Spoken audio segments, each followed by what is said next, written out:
الحمد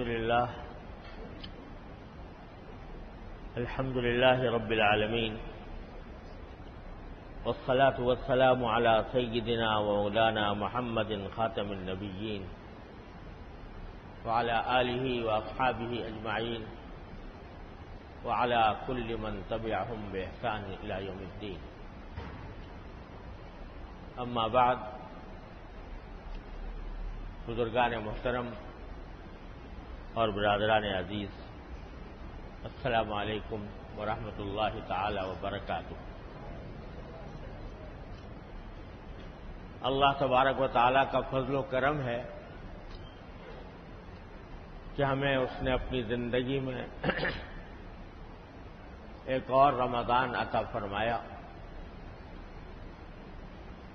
اور اس میں روزہ رکھنے کی، تراویح پڑھنے کی،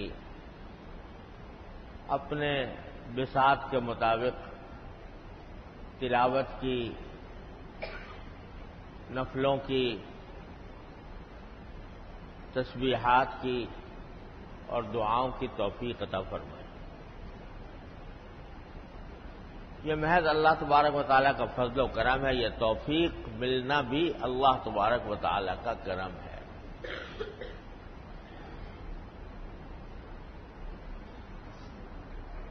اللہ تبارک و تعالیٰ کی توفیق شامل حال نہ ہو تو بندہ کچھ نہیں کر سکتا، لہذا اس توفیق پر شکر ادا کرنا چاہیے کہ اس نے اپنے فضل و کرم سے یہ توفیق عطا فرمائی۔ اب انشاءاللہ آج 18واں روزہ ہے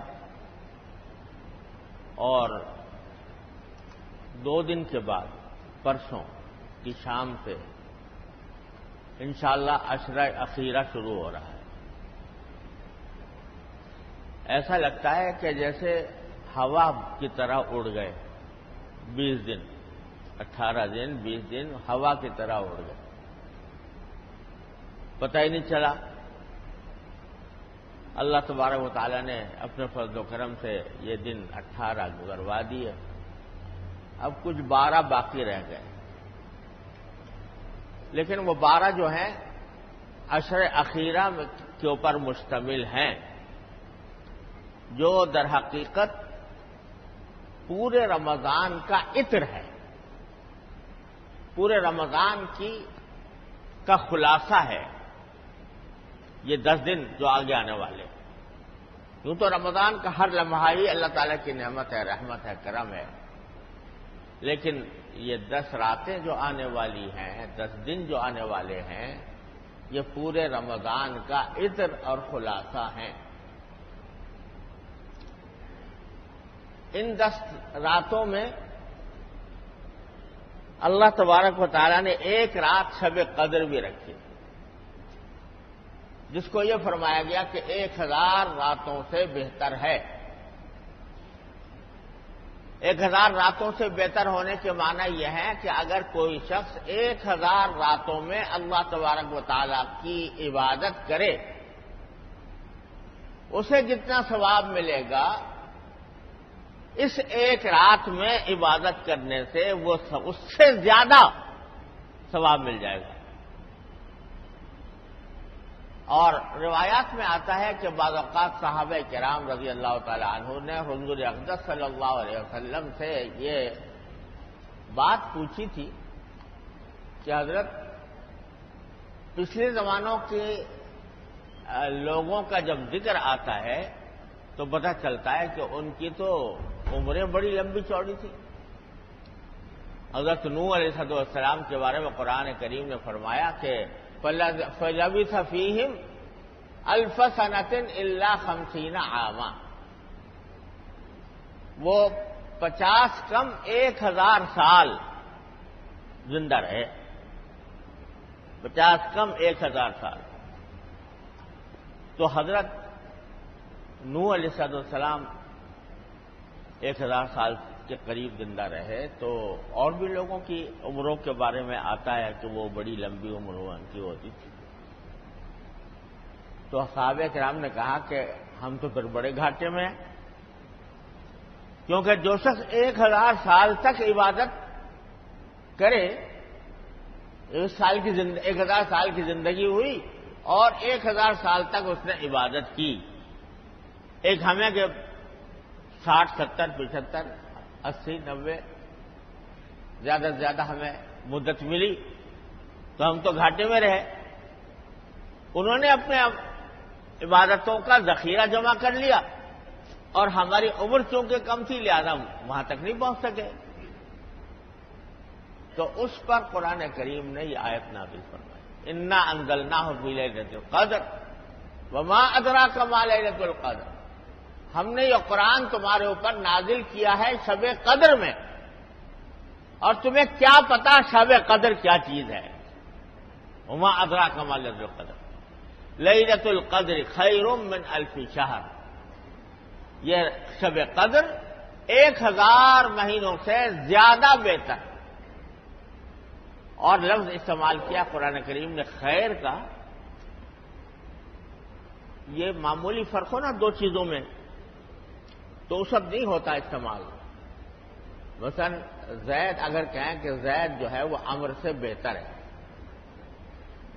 تو زید اور عمر ان کے درمیان اگر تھوڑا سا فرق ہو کہ ایک آدمی 20 ہے ایک 19 ہے، ایک 20 ہے ایک 21 ہے، تو یہ نہیں کہتے کہ زید خیر ہے عمر سے.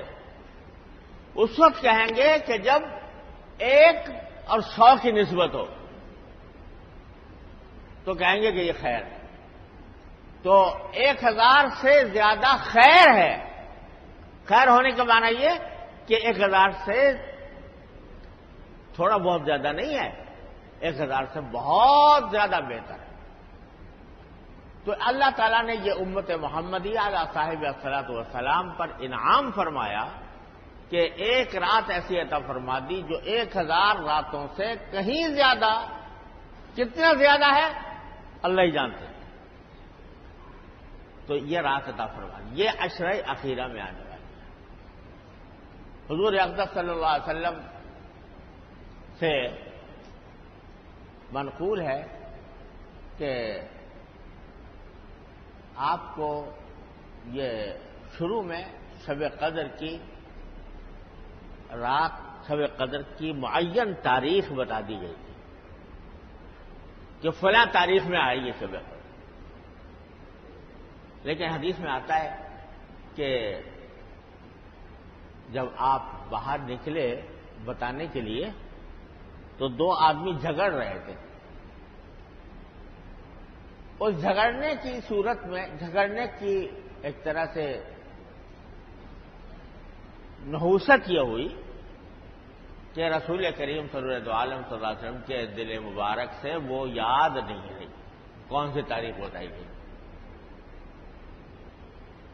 تو اب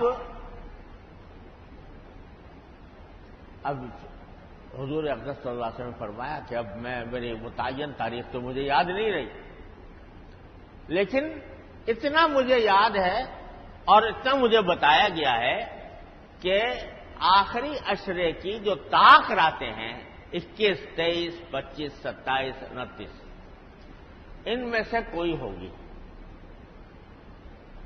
اس کو تلاش کرنا ہوگا.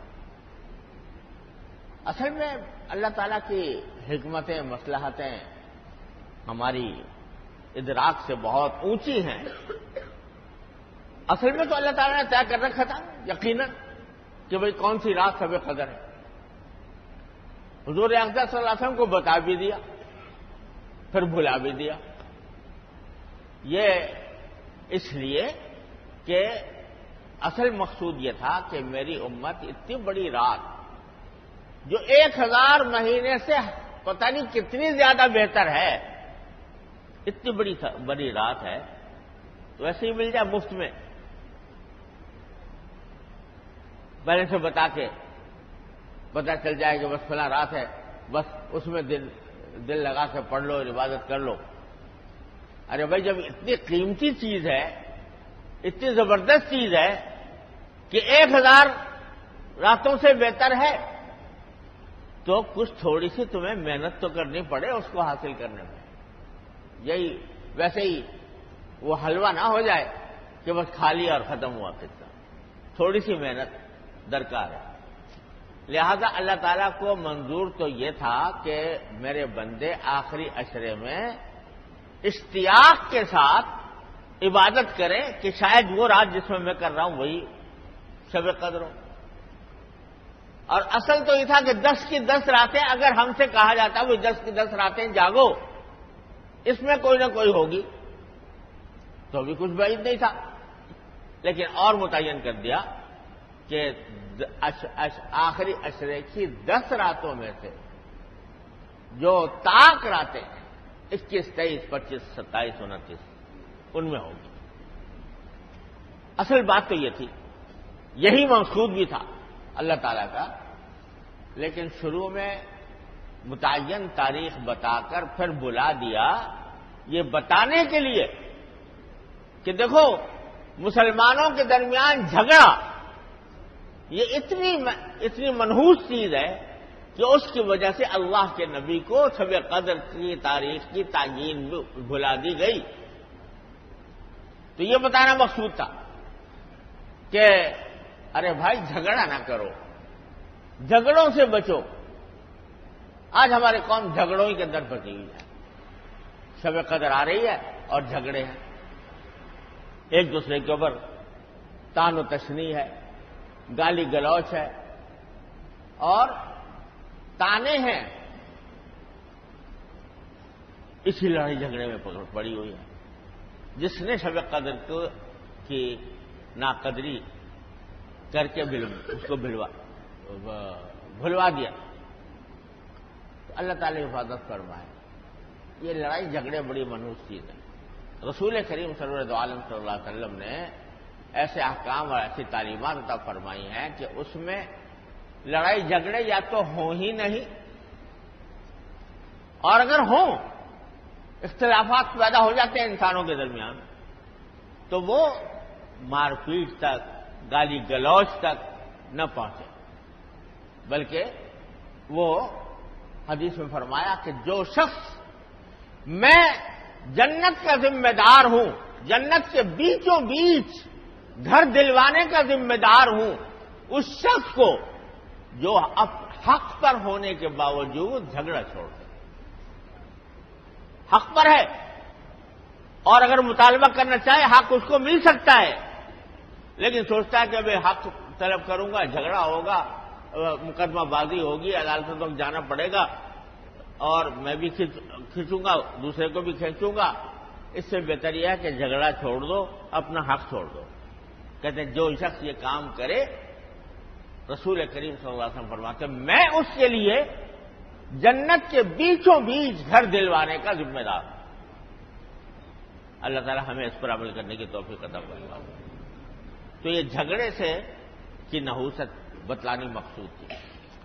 بہرحال اب الحمدللہ عشرہ اخیرہ آ رہا ہے، راتیں آ رہی ہیں، تو جب آخری عشرہ آتا تو حضرت عائشہ صدیقہ رضی اللہ تعالیٰ عنہ فرماتے ہیں کہ نبی کریم صلی اللہ علیہ وسلم کمر کس لیتے تھے، شد بِإِزَرَهُ، اپنی ازار باندھ لیتے تھے، وَأَيْقَظَ أَهْلَهُ وَأَحْيَا لَيْلَهُ، اپنے گھر والوں کو جگاتے تھے اور رات کو خود بھی زندہ رکھتے تھے، رات کو زندہ کرتے تھے، جاگتے تھے، رات کے اندر جاگتے تھے، گھر والوں کو جگاتے تھے.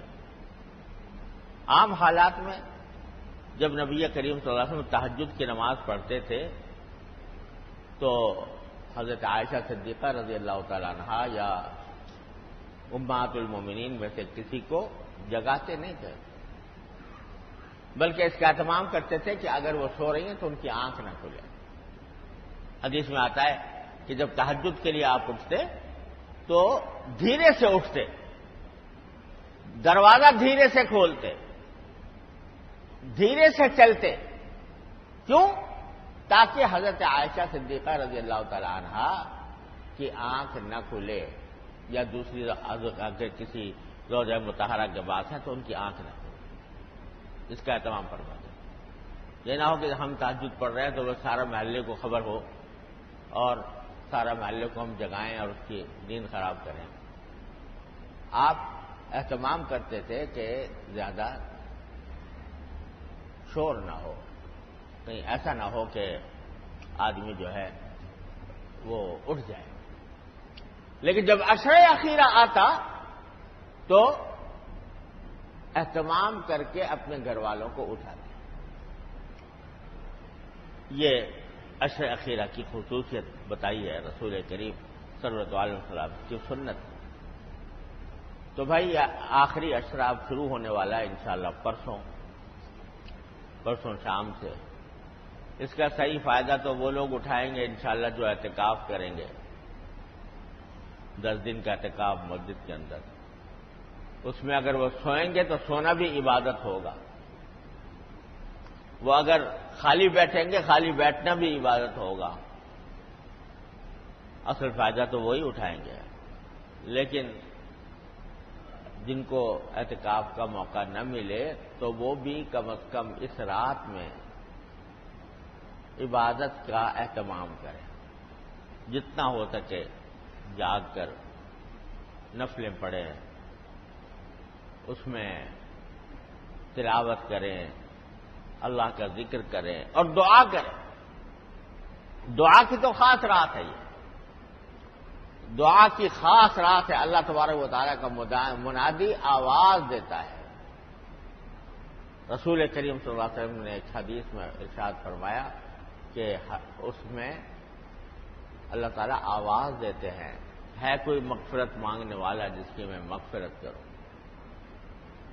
ہے کوئی رزق مانگنے والا جس کو میں رزق دوں، ہے کوئی مبتلا آزار جس کو میں عافیت دوں۔ تو اعلان عام ہو رہا ہے، دعوت عام دی جا رہی ہے۔ تو اس واسطے کچھ راتوں میں اللہ تعالیٰ کے حضور حاضر ہو کر کچھ عبادت، اور اس کو فضول کاموں میں ضائع کرنا یہ بڑی ناقدری ہے۔ یہ ہمارے ہاں کچھ ایسا کچھ بن گیا ہے کہ جب شب قدر آتی ہے تو اس میں تقریبات منعقد ہو جاتی ہیں، اس میں جلسے ہو رہے ہوتے ہیں، اس میں کھانے پک رہے ہوتے ہیں، اس میں دیگیں چڑھ رہی ہوتی ہیں، اور رات کا بہت بڑا حصہ اس کام کے اندر گزر جاتا ہے۔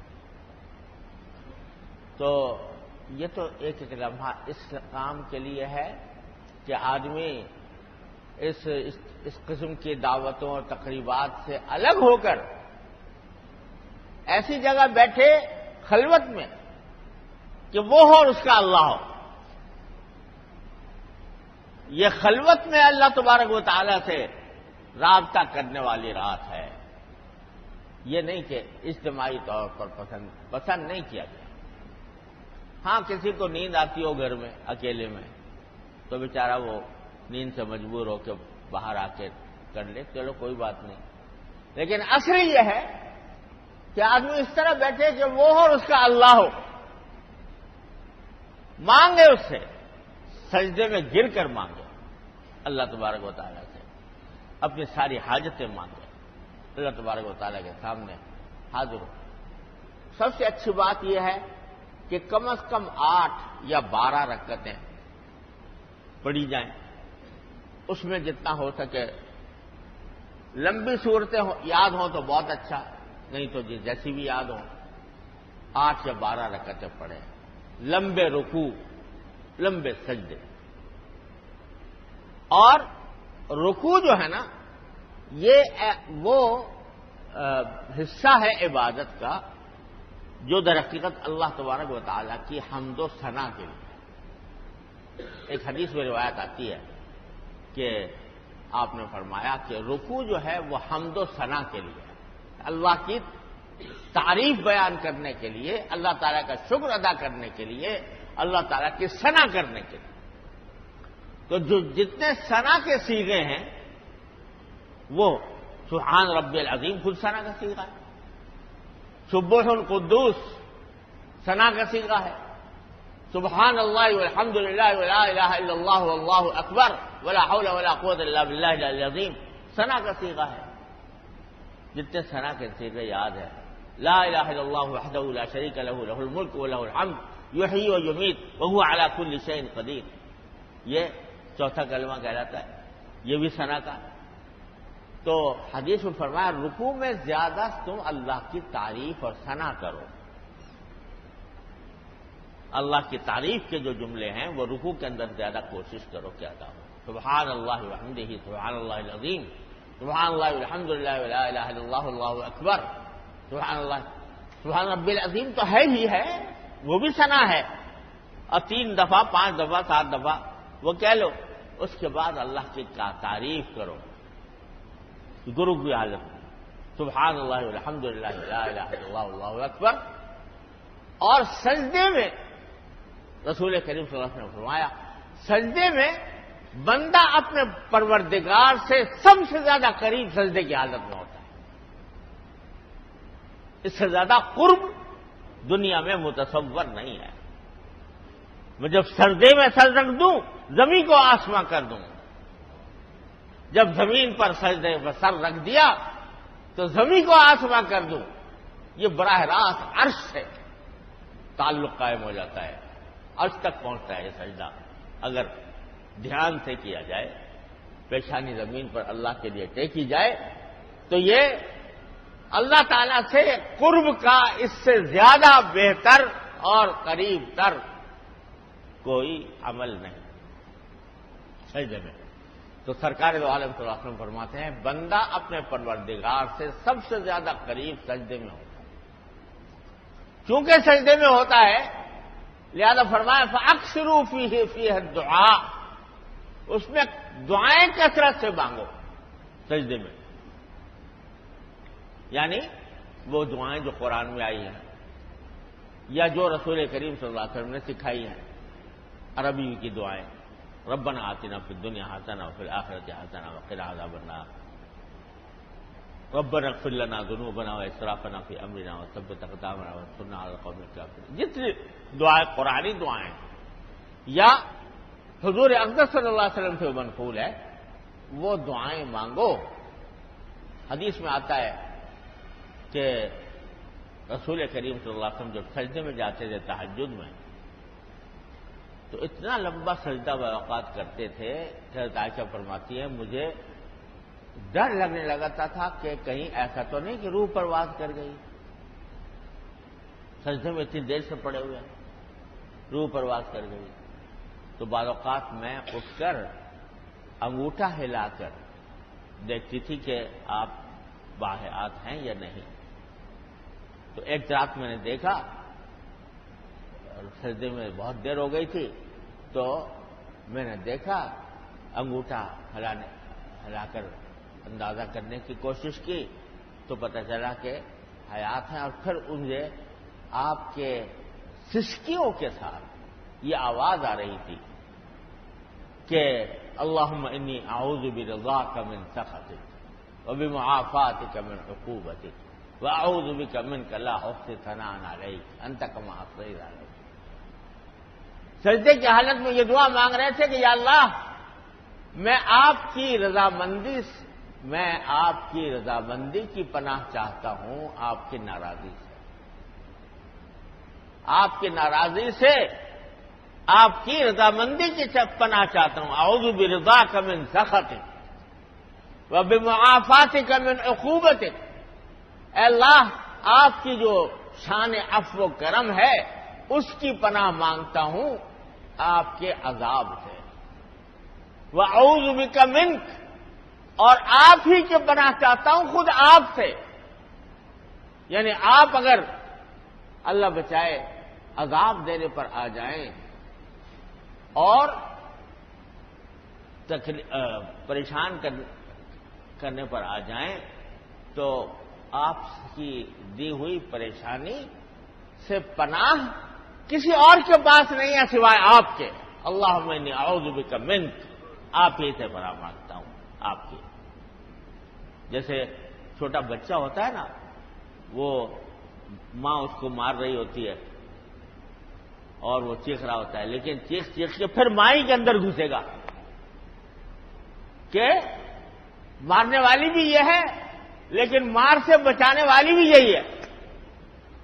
تو اللہم اعوذ بک منک، میں آپ کی پناہ چاہتا ہوں آپ سے، یعنی آپ کے عذاب سے، آپ کی رحمت کی پناہ چاہتا ہوں آپ کے عذاب سے، یہ فرما رہے ہیں سجدے کے اندر پڑے ہوئے، تنہائی میں، رات کا اندھیرا ہے، تنہائی ہے، کوئی سننے والا نہیں ہے، اپنے اللہ سے رابطہ قائم کیا ہوا ہے۔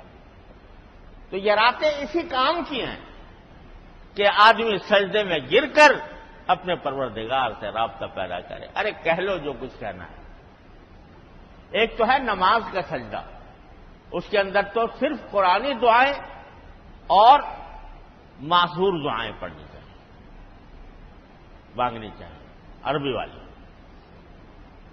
اور اگر دل چاہے تو نماز کے علاوہ بھی سجدہ کر سکتے ہیں۔ بعض لوگ سمجھتے ہیں ناجائز ہے یہ نماز کے علاوہ سجدہ کرنا، یہ درست نہیں ہے۔ نماز کے علاوہ بھی سجدے میں پڑھ کر دعا کر سکتے ہیں، اور سجدے میں پڑھ کر اپنی زبان میں دعا کر سکتے ہیں۔ اللہ میاں نے اپنے تک پہنچنے کا کوئی راستہ بند نہیں کیا، تو سجدے میں پڑھ کر آپ مانگو اور اپنی زبان میں مانگو، تاکہ دل کھول کے رکھ دو اپنے اللہ میاں کے سامنے کہ یا اللہ مجھے یہ تکلیف ہے، مجھے دور کر دیجئے، میری یہ پریشانی ہے، یہ دور کر دیجئے، یا اللہ مجھے اپنا بنا لیجئے، میرے اپنے ساتھ قرب عطا فرما دیجئے، اپنے ساتھ تعلق عطا فرما دیجئے، خاص تعلق عطا فرما دیجئے۔ مانگو، یہ راتیں اسی کام کے لیے آ رہی ہیں۔ اللہ تعالیٰ مجھے آپ کو اس کی توفیق عطا فرمائے، ان سے فائدہ اٹھانے کی توفیق عطا فرمائے، ناقدری سے بچائے۔ اور ایک بات اور عرض کر دوں بھائی کہ حدیث میں یہ فرمایا تھا رسول کریم صلی اللہ علیہ وسلم نے کہ جو شخص لیلۃ القدر کی خیر سے محروم رہے وہ بڑا محروم ہے۔ جو لیلۃ القدر کی خیر سے محروم رہے وہ بڑا محروم ہے۔ یعنی ایک اتنا زبردست اللہ نے موقع دیا ہے، اس سے بے اعتنائی کر کے، بے پرواہی کر کے اس سے اپنے آپ کو محروم کرے تو اس سے بڑا محروم اور کون ہے؟ تو بزرگوں نے فرمایا کہ کم از کم آدمی اتنا تو کرے، یہ طے کر لے کہ شب قدر میں یا عشر اخیرہ میں رات کی کوئی نماز تکبیر اولیٰ کے بغیر نہیں پڑھوں۔ مغرب، عشاء، فجر، یہ تینوں نمازیں تکبیر اولیٰ سے پڑھوں۔ اگر کوئی شخص اس کا بھی اہتمام کر لے تو محروم نہیں رہے گا انشاءاللہ۔ تو بھائی اللہ تبارک و تعالی مجھے بھی آپ کو بھی اس عشر اخیرہ کی برکات سے بہرور ہونے کی توفیق عطا فرمائے، ان مبارک ساعتوں سے صحیح فائدہ اٹھانے کی توفیق عطا فرمائے۔ اور پھر بھائی یہ عشرہ جو ہے حدیث کے مطابق آگ سے رہائی کا بھی عشرہ ہے، تو یہ دعا سب مانگیں کہ اللہ ہمیں اس عشرے میں آگ سے مستقل رہائی عطا فرما۔ اور ساتھ ہی بھائی ہمارا ملک جو ہے بڑا تہو بالا ہے، حالات پیچیدہ ہیں اور مشکلات کا شکار ہے، معاشی مشکلات بھی ہیں اور استحکام کی مشکلات بھی ہیں۔ تو بھائی ہر مومن اپنے ملک کے لیے دعا کرے کہ اللہ ہمارے ملک کو ترقی اور استحکام عطا فرما، ہمارے عوام کو، زعماء کو، حکام کو ہدایت عطا فرما، اچھی قیادت ہمیں عطا فرما، اور ہمارے سارے مسائل کو اللہ تعالیٰ حل فرما دے۔ یہ خاص طور پہ ہوتا یہ ہے کہ ہم لوگ تبصرے تو بہت کرتے ہیں سیاست کے اوپر، لیکن جو کرنے کا کام ہے وہ یہ کہ اللہ تعالیٰ سے مانگے، اس کی کم نوبت آتی ہے۔ اپنے اپنے معاملات کے لیے مانگتے رہتے ہیں، لیکن ملک کے لیے، ملت کے لیے، قوم کے لیے مانگنے والے کم ہیں، تو اس کا اہتمام کرنا چاہیے۔ اور پورے عالم اسلام اس وقت مصائب کا شکار ہے، آلام کا شکار ہے، اس کے لیے بھی دعا کرنے کی ضرورت ہے۔ اللہ تبارک و تعالیٰ اس عشرے سے ہمیں صحیح فائدہ اٹھانے کی توفیق عطا فرمائے۔ وآخر دعوانا الحمدللہ۔